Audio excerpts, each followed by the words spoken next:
लोकसभा चुनावों को लेकर उम्मीदवारों की पहली लिस्ट बीजेपी की तरफ से जारी कर दी गई है। इस पहली लिस्ट में 16 राज्यों और 2 केंद्र शासित प्रदेश के 195 उम्मीदवारों के नाम का ऐलान किया गया है। हालांकि पहली लिस्ट में कई विवादित सांसदों का टिकट भी काट दिया गया है। इस लिस्ट में 3 दर्जन से ज्यादा मौजूदा सांसदों का टिकट काटकर उनके स्थान पर नए चेहरों को जगह दे दी गई है। पीएम मोदी वाराणसी तो अमित शाह गांधीनगर से चुनाव लड़ेंगे और तमाम पार्टियां जो हैं लोकसभा चुनावों के लिए अपने रण में उतर आई हैं और तरह तरह की तैयारियां जो हैं की जा रही हैं पार्टियों की तरफ से। एक तरफ बीजेपी जिसने 195 उम्मीदवारों के नामों का ऐलान कर दिया है, तो दूसरी तरफ कांग्रेस वर्किंग कमेटी की बैठक के बाद अपने नामों पर मंथन करेगी, विचार करेगी और उसके बाद नामों का ऐलान जो है किया जाएगा।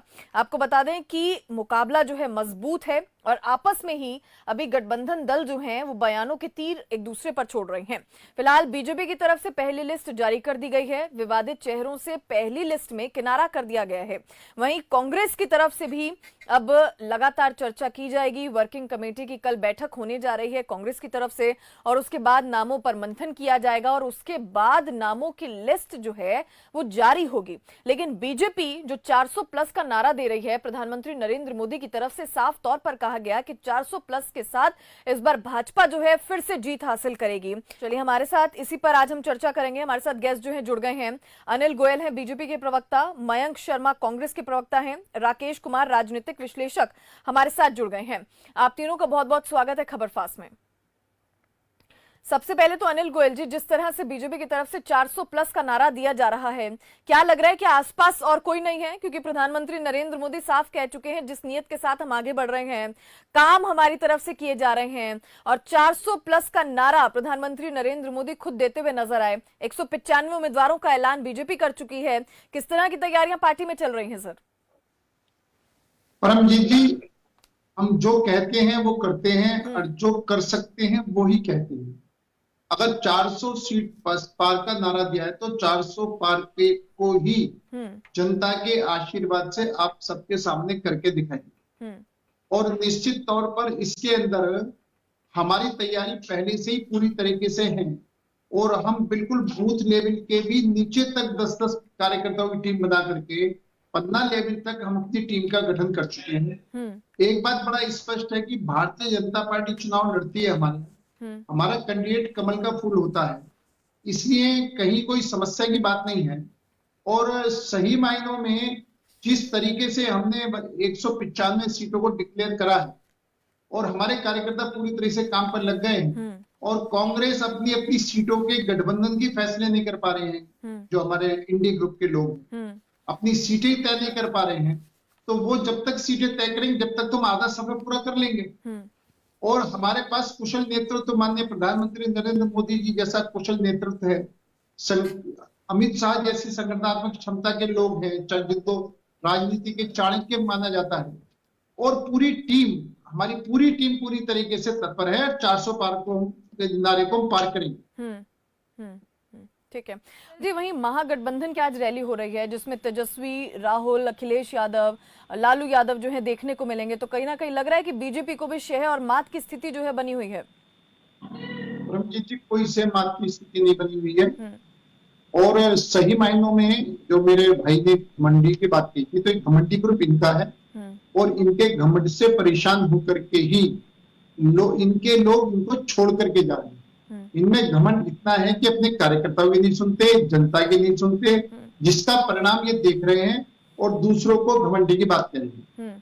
और जिस तरीके से इंडी गठबंधन की बात है, तो ये अपने हितों के, सिर्फ अपने हित साधने के लिए समझौता करा है, अपने हम सबको सत्ता किस तरीके से समझौता करा है। और पंजाब में ये समझौता नहीं कर रहे हैं और पंजाब में कह रहे हैं कि हम अलग अलग लड़ेंगे तो हमें फायदा है, दिल्ली में एक साथ लड़ेंगे तो हमें फायदा है।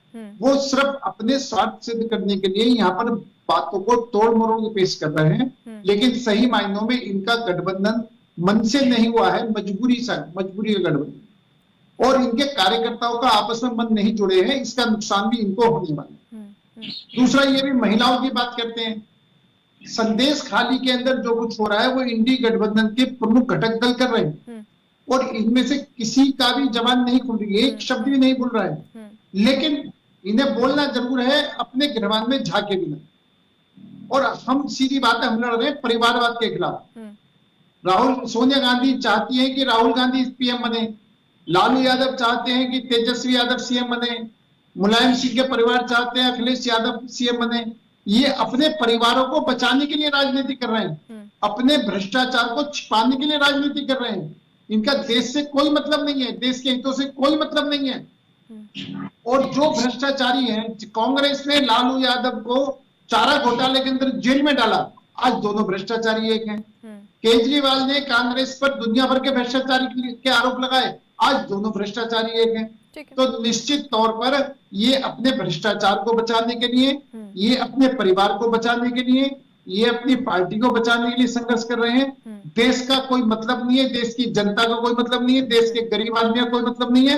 एक तरफ वो पार्टी और एक तरफ जो पार्टी सिर्फ देश के लिए सोच रही है। ये राजनीति के लिए राजनीति कर रहे हैं, हम राष्ट्रनीति के लिए राजनीति कर रहे हैं। ये जमीन आसमान का हमारे और इनके अंदर फर्क है।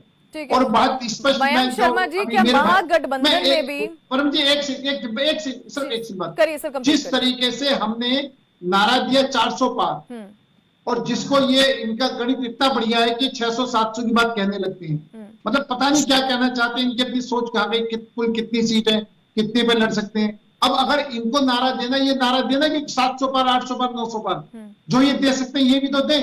इनकी हिम्मत ये नहीं है कि 10 पार की बात भी करें, इनकी हिम्मत ये नहीं, जो इनका 40-45 इनकी सीट पिछली बार थी उसको 50 पार का भी नारा दे के दिखाएं। इनके पास नारा, क्योंकि इनका वर्किंग नहीं है, तो काम नहीं है, समय दीजिए, जनता अभी के बीच में नहीं रणनीति, है। अभी आपने 400 पार का नारा दे दिया, लेकिन अभी उनको रणनीति बनानी है। हो सकता है नारा उनका भी हो, अभी थोड़ा समय दीजिए। 600 पार का हो सकता है, मैं 600 पार का हो सकता है। समय से अपना हक मांगने की कोशिश कर रहे हैं। पीछे चलोगे, आपकी कोई नीति नहीं है, हमारी नकल दीजिए, आपकी कोई नीति नहीं है, आपकी कोई नीति है या नहीं है? आप भ्रष्टाचार के खिलाफ बात प्लीज आप मुझे बोलने दीजिए, भ्रष्टाचार के खिलाफ बात करते हैं और भ्रष्टाचार में बात करते हैं। आप मुझे लालू यादव को जेल में किसने डाला? मुझे ये बताइए, हेमंत बिस्वा शर्मा चोर है या नहीं है? लालू यादव को जेल में किसने? मैं आरोप की बात नहीं कर रहा, कोर्ट में सजा भुगती है, उन्होंने कोर्ट में सजा भुगती है। लालू यादव को कोर्ट में सजा मिली है, उन्होंने सीएम पद से इस्तीफा देना पड़ा है, और जेल में किसने डाला? कांग्रेस ने लालू यादव भ्रष्टाचारी है या नहीं है? और आपने गठबंधन क्यों करा? केजरीवाल के खिलाफ शराब घोटाले का आरोप किसने लगाया? आज अगर वो सजा भुगत रहे हैं तो आज तुम उनके साथ गठबंधन कर रहे हो। आपके कहने कथनी में इतना अंतर है, आपकी कथनीत करने का ही अंतर है, जो समझो जनता सामने देख रही है। सुन नहीं पा रहे हैं, मेरी तरफ से आप ये सवाल कर लीजिए कि आप मुझे बता दीजिए कि वो भ्रष्टाचारी है। भ्रष्टाचार की जिनके सजा याफ्ताओं को अपने साथ रखना, आप कहाँ तक रहे हो? और आप खुद भ्रष्टाचार के अंदर जमानत पर बाहर हो। आप हमारे यहाँ के बड़े नेता हैं, हम आपको देख के बड़े हुए हैं, लेकिन इसका ये मतलब नहीं है कि आप झूठ परोसोगे। ये जनता जानती है, आपने प्यार ने बोला था महंगाई बहुत हुई, महंगाई की बार अब की बार मोदी सरकार कितना क्या हुआ महंगाई से राजनीति, कितने का सिलेंडर आप लोगों के घर किसने दे दिया? किसने आपको भ्रष्टाचार पर बोलने का परमिशन दे दी? भ्रष्टाचार। और दूसरी बात ये है, जिनके ऊपर यार वो सब आपके शासन में भ्रष्टाचार करा, जिन्होंने कराया आपके शासन में भ्रष्टाचार कराए, और हमके कोई भ्रष्टाचारी नहीं बचेगा, कोई भी भ्रष्टाचारी नहीं बचेगा। मुख्यमंत्री पर आरोप लगाया था माननीय गृह मंत्री ने कि वो भ्रष्टाचारी है, आज उसको आपने मुख्यमंत्री बना दिया। क्या नरेंद्र सोनी जी, राहुल गांधी का भ्रष्टाचार दिखाई देता है। चलिए ठीक है। देखिए, हमारे लिए चुनाव से ज्यादा महत्वपूर्ण भारत को जोड़ने का कार्य है। हम लोग की यात्रा कर रहे हैं, चुनावी यात्रा। ये फर्क राहुल गांधी का एक बयान अभी सामने आया है। राहुल गांधी कह रहे हैं कि लोगों परिवार को बचाने में लगे। आप देश की सोच कर रहे हो, देश की सोच ही कब है? देश की तो आप सोचने का मतलब ही नहीं है, आप सिर्फ अपने आप को बचाना, परिवार को भ्रष्टाचार। यही फर्क है हम लोगों में और हम लोगों में। आप लोग केवल चुनाव जीतने की कोशिश करते हैं, लेकिन हम लोग जनता के दिल को जीतने की कोशिश करते हैं, उनके मुद्दे उठाने का कार्य करते हैं। महिलाओं पर जो बदतमीजी होती है उसकी चर्चा जो इसी तरह से जारी है। एक छोटे से ब्रेक के लिए रुकेंगे, फौरन हाजिर होंगे। आप देखते रहिए खबर फास्ट।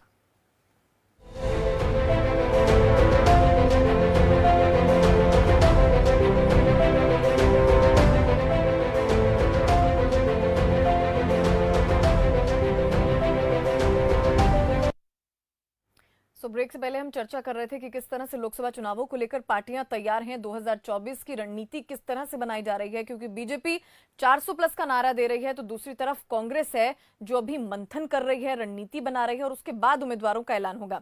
हमारे साथ गेस्ट जो है बने हुए हैं। अनिल गोयल जी, जिस तरह से आज अभी राहुल गांधी का थोड़ी देर पहले बयान सामने आया, उन्होंने कहा है कि गरीबों को हवाई चप्पल के सपने दिखा रहे हैं मोदी, और साथ ही उन्होंने कहा कि लोगों को मोदी पर भरोसा है और विश्वासघात की नीति अपनाई जा रही है। राहुल गांधी क्या कह रहे हैं, क्या नहीं कह रहे हैं, ये भगवान ही जाने हैं। राहुल गांधी कभी जब देश की बात आती है तो चीन से जाकर के समझौता करते हैं, उनसे एमओयू साइन कराते हैं। जब देश की बात आती है तो इनकी भाषा पाकिस्तान और चीन से मेल खाती है। तो राहुल गांधी का कोई मतलब सही मायनों में उनका किसी भी बात का जवाब देना, जो आदमी आलू से सोना उगाने की बात करता हो कि एक मशीन में से आलू डालेंगे, दूसरी मशीन में सोना निकालेंगे, तो उसका किसी बात का भी जवाब देना बनता नहीं है। राहुल गांधी का सही मायनों में उनको पहले अपने इलाज कराना चाहिए कि कहां पर क्या किस तरीके से बोलना है और किस तरीके से इस काम को करना है। तो इसलिए राहुल गांधी के बयान का जवाब देना कहीं कोई समझदारी वाली बात नहीं है। और जिस आदमी को किस समय क्या बोलना है, कैसे बोलना है, नेता जो है ये समझ नहीं है। बयानबाजी का दौर चल रहा है। आपको सही मायने में लगता है कि गठबंधन दल जो है वो पूरी तरह से मजबूत है, सक्षम है इन चुनावों में लड़ने के लिए? अनिल गोयल जी। परमजीत जी, मैं तो एक बात एक तो मेरे आम आदमी के प्रवक्ता की बहुत बात करते हैं महंगाई के लिए। 2004 से 2014 में कितनी महंगाई है, ये 2014 से 2024 में कितनी महंगाई कर रही है, आप इसका आकलन करके देखेंगे तो आपको लगेगा महंगाई पर बहुत अधिक कंट्रोल करा है 2 साल तक कोविड काल के बाद भी। और आज पूरा विश्व इस बात को मान रहा है कि भारत ने तरक्की करी है। भारत आर्थिक स्थिति में 11वें नंबर पर था जब हमें 2014 में मिला था, और आज 5वें नंबर पर है जब 2024 में, और आपको 2004 में मिला था 12वें नंबर पर, आप 11वें नंबर पर लेके आ पाए थे। आप अपनी नाकामयाबी को हमारे ऊपर ना बनाए। और जहां भ्रष्टाचार की बात कहते हैं तो शीला दीक्षित पर भ्रष्टाचार के आरोप केजरीवाल ने लगाए थे, और पूरी कांग्रेस में शीला दीक्षित भ्रष्टाचार आरोप लगाए थे। और उसके बाद में फौरन आपने उनके साथ गठबंधन करके सरकार बनाई है, यानी भ्रष्टाचारियों के साथ गठबंधन करके सरकार बनाई, भ्रष्टाचारियों के खिलाफ चुनाव लड़ा। आज फिर दोबारा भ्रष्टाचारियों के साथ मिलकर के आप गठबंधन बना करके फिर जनता को, देश की जनता को बना करके सत्ता पर काबिज होना चाहते हैं। और दूसरी बात, आपने दिल्ली को क्या दिया?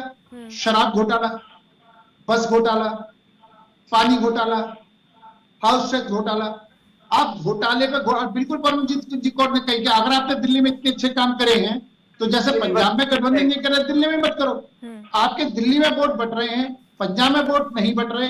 ये कौन सा नजरिया आप लेकर के चलते हैं? सिर्फ अपना हित साधने के लिए, अपनी कुर्सी पक्की करने के लिए, अपने आप को पढ़ने के लिए बात कहते हैं। और अभी वो कह रहे हैं कि हमें केजरीवाल की धमकी मिल रही है। आप छोड़ भी, किसने धमकी दी? आप झूठे आरोप तो मत लगाएं। आप झूठे आरोप लगा करके या तो आप ये कहें कि केजरीवाल को किसने कही गठबंधन में शामिल मत हो, और अगर नहीं की तो आप इस तरह झूठा प्रचार क्यों कर रहे हैं? आप झूठ बोलना, क्रिकेट की तरीके से रंग बदलना, साधारण बंगले में रह करके बंगला घोटाला करना, आलिशान बंगला घोटाला आप लोगों ने करा है। आप जो है 2-2 स्टेट की सिक्योरिटी लेकर के चलना, और आप कहते हो मुझे एक गाड़ी में 4 किलो में अपना मुख्यमंत्री कार्यालय चला लूंगा। जितनी गिरगिट के तरीके से केजरीवाल जी ने बदले हैं, उतना गिरगिट की तरह से किसी ने नहीं बदला। और कांग्रेस ने मतलब सिद्ध करने के लिए जितने गठबंधन करे हैं उन सबको भ्रष्टाचार आरोप कांग्रेस ने लगाए, और आज उन सब भ्रष्टाचारियों के साथ मिलकर के आज ये इंडी गठबंधन चुनाव लड़ने की तैयारी कर रहा है। और सही मायनों में जो ये न्याय यात्रा की बात कहते हैं, अन्याय यात्रा, ये कार्यकर्ताओं के साथ अन्याय कर रहे हैं, देश की जनता के साथ अन्याय कर रहे हैं, देश की जो एजेंसियां हैं उनके साथ अन्याय कर, उनको झूठे सच्चे आरोप लगा करके। और ये देश की एजेंसी की बात कहते हैं। मैं एक बात और इन्हें बताना चाहता हूँ सिर्फ, कि जिस टाइम कांग्रेस का राज था तो माननीय कोर्ट ने सीबीआई को पिंजरे होता इनके राज में कहा था। ये लोकतंत्र की हत्या की बात कहते हैं। 1975 के हाई कोर्ट ने इंदिरा गांधी चुनाव वैध घोषित कर दिया था।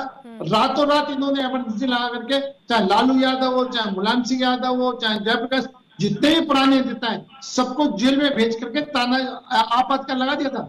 इसको तानाशाही लोकतंत्र हत्या करना इसको कहते हैं। 1984 के अंदर सिखों के अंदर के दंगे करवाए सरकार ने, इसको माओवादी लिंचिंग कहते हैं। और शाहवानो केस के अंदर माननीय सुप्रीम कोर्ट का केस बदल कर का फैसला बदल करके आपने लोकसभा के बहुमत के फैसला, इसको कहते हैं आप कोर्ट का सम्मान नहीं करते।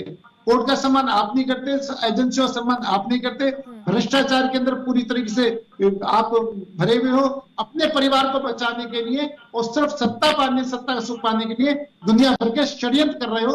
मैं तो ये कहने में संकोच नहीं है कि आज कांग्रेस षड्यंत्र करके बीजेपी हिंदुस्तान के अंदर राज करना चाहती है, जो उसका कामयाबी नहीं मिली, उसको कामयाबी नहीं। हिमाचल में पेट्रोल डीजल किस रेट है बता दो जरा भैया, हिमाचल में पेट्रोल डीजल किस रेट है बता दो। अंग्रेजों से दगा करने वाले आज हिमाचल में पेट्रोल डीजल किस रेट है बता दो ना। आप हिमाचल में आपकी सरकार है ना, आप हिमाचल में पेट्रोल डीजल के रेट बता दो क्या है। मयंक जी आप हिमाचल के रेट बता दो ना, आप अपने ग्राउंड में नहीं झांकते। हिमाचल में पेट्रोल डीजल कितने रेट है, आप इसका जवाब दे दो। आपके हिमाचल के अंदर पेट्रोल डीजल के क्या रेट है? जब राजस्थान में आपकी सरकार थी तो पेट्रोल डीजल के क्या रेट थे? सबसे ज्यादा पेट्रोल डीजल पर आपने टैक्स लगा करके महंगाई के बाद हिमाचल की जनता को दी है, जिसका परिणाम तुम्हें ये निकला है, जिसका परिणाम राज्यसभा चुनाव में आपको झेलना पड़ा है। आपके वहां के विधायक आपसे नाराज है, आपके वहां की जनता आपसे नाराज है, वो आपके ऊपर स्वीकार करने के लिए तैयार नहीं है। आप उनको पर नेता थोप थोप के भेजते हो। आप हिमाचल की कंडीशन देखो ना, हिमाचल के बारे में क्या कहेंगे? हिमाचल में सबसे महंगा पेट्रोल डीजल है, सबसे ज्यादा महंगा पेट्रोल डीजल हिमाचल में है, उसमें आप क्या कह सकते हैं? हिमाचल में सबसे महंगा पेट्रोल डीजल है, उसके बारे में आप नहीं बोलेंगे। संदेश खाली के अंदर महिलाओं का अपमान हो रहा है, उसके बारे में आप नहीं बोलेंगे। लालू यादव चारा घोटाले में आपने बंद करा, आप उसके साथ गठबंधन करा, उसके बारे में नहीं बोलेंगे। आप अपनी कमियों को नहीं देखेंगे, आप ये नहीं देखेंगे आप हमारे अंदर क्या कमी है। आप अपनी कमियों को ठीक करके आगे बढ़ेंगे या बीजेपी पर आरोप भी लगाते रहेंगे? बीजेपी पर आरोप लगाने का कोई काम है आपके पास? नहीं, सिर्फ बीजेपी पर आरोप, बीजेपी पर आरोप। आपने आप अपने साथी आपसे टूट के जा रहे हैं, आपके साथी आपसे बाहर निकल रहे हैं, आपके साथी आपके साथ रहना नहीं चाहते, आपकी जनता आप पर विश्वास नहीं कर रहे हैं, आपके साथी आप पर विश्वास नहीं कर रहे हैं। हिमाचल के सबसे ज्यादा पेट्रोल डीजल महंगा है, वो हिमाचल प्रदेश में महंगा है। आपकी वहां पर सरकार है, आपके विधायक वहां पर कंट्रोल में नहीं है, तो ये आपके हालात है। इस हालत का जवाब किसके पास होगा जी? अपने मुंह में आप मिट्टू बन रहे हो। सावरकर ने टू नेशन थ्योरी क्यों दी थी और जेल में रहते हुए आप सावरकर में क्यों जा रहे हो? हिमाचल में आ जाओ ना, अभी महंगाई की बात कर रहे हो ना, महंगाई की बात करें हिमाचल में आ जाओ ना। मैं सावरकर की बात कर लेंगे, पहले हिमाचल में आ जाओ। नरेंद्र सोनी, और आम आदमी पार्टी ने जिस फॉर्मूले के साथ कांग्रेस के साथ महागठबंधन किया है, उम्मीदवारों के नामों का ऐलान कब तक होगा आम आदमी पार्टी की तरफ से? कोई बात नहीं गोयल साहब। अरे आप अपने ग्रामीण झाको, जगह जगह पर गलती आपकी शीश नेतृत्व कर रखी है, जवाब तुमको देना पड़ता है। शीश नेतृत्व का खमियाजा तुम लोग उठाना पड़ता है। मेघ शर्मा जी, मैं आपकी ठीक है अनिल जी, मेरा तो जी ये जो बात कह रही है, आम आदमी पार्टी पहले तो कांग्रेस और भ्रष्टाचार का आरोप लगाती है, अब उससे गठबंधन हो गया तो भाजपा और भ्रष्टाचार का आरोप। अभी आम आदमी पार्टी ने एमएसपी की बात की। जिस टाइम पंजाब के अंदर कांग्रेस की सरकार थी तो इनके जो मुख्यमंत्री थे वो कहते थे कि भाई आप पंजाब में भी एमएसपी क्यों नहीं देते हो, किसानों को पंजाब में एमएसपी क्यों नहीं देते, ये इनके मुख्यमंत्री मांग करते थे। आज पंजाब के अंदर इनकी सरकार है, आज पंजाब के किसानों को एमएसपी दे दें, हम ये बात मान जाएंगे कि ये इनकी कथनी करनी में अंतर नहीं है। जब कांग्रेसी सरकार थी तो कहते थे कि पंजाब में एमएसपी पंजाब सरकार क्यों नहीं देती, आज इनकी सरकार है तो ये पंजाब में एमएसपी नहीं दे रहे हैं। कांग्रेस आज इनके समर्थन कभी, कांग्रेस भी के पास भी इतनी हिम्मत नहीं है कि वो ये पूछ बैठे कि जब हमारी सरकार थी तो आप कह रहे थे पंजाब भी एमएसपी दे सकता है, क्यों नहीं दे रहे, तो आज तुम एमएसपी क्यों नहीं दे रहे? अब ये पंजाब में एमएसपी दिलवा के देखें तो हम किसान हितैषी पता चल जाएंगे। आप किसानों के हितैषी के गीत गा करके किसानों को भड़का करके वातावरण खराब करना चाहते हैं, देश की तरक्की रोकना चाहते हैं, किसानों की तरक्की रोकना चाहते हैं, खुद कर नहीं सकते। 2000 स्वामीनाथन की रिपोर्ट 2006 में आई थी, 2014 तक आप किसानों को एमएसपी दे सकते थे, नरेंद्र सोनी आपने अपने टाइम एमएसपी दी नहीं और आज भी जनता को बहका रहे हैं। और दूसरी तरफ पंजाब में आप एमएसपी दे सकते हैं, पंजाब में आपने एमएसपी नहीं दी, फिर किसानों को बहका रहे हैं। आप किसानों के लिए घड़ियाली आंसू कब तक बहाएंगे? कम से कुछ हकीकत का काम करना तो शुरू करें। आपने जब हकीकत में काम ही आपने करने की आदत नहीं है तो इसका मतलब सिर्फ जनता भी देख रहे हैं, किसान भी देख रहे हैं, ये सब झूठ बोल सकते हैं, सिर्फ बहका सकते हैं, हमें मिसगाइड कर सकते हैं, लेकिन किसानों के लिए कुछ नहीं करेंगे, जवानों के लिए कुछ नहीं करेंगे, देश की जनता के लिए कुछ नहीं करेंगे। करेंगे तो अपने परिवार के लिए और अपने लिए करेंगे। ठीक है, ये जनता नरेंद्र जी। देख रही है। ठीक है, और नरेंद्र जिसका नुकसान जो है कांग्रेस को उठाना पड़ रहा है और आम आदमी पार्टी में इसका नुकसान उठाएंगे। और मेरे भाई बिल्कुल ठीक करें कि बड़ी शर्म की बात है कि कांग्रेस घुटनों के बल आ गई आम आदमी से, नरेंद्र आम जी आदमी की पार्टी के आवाज। सामने। और आम आदमी पार्टी ने मनमटी जो जहां जो चाहा जैसे चाहा वैसे उसने करवा लिया। आपको भ्रष्टाचारी भी कह दिया और आपसे समर्थन भी ले लिया। आपको अजय माकन ने आपको भ्रष्टाचारी कहने के बाद में भी आपको अपने हितों के साथ सुनने चला गया।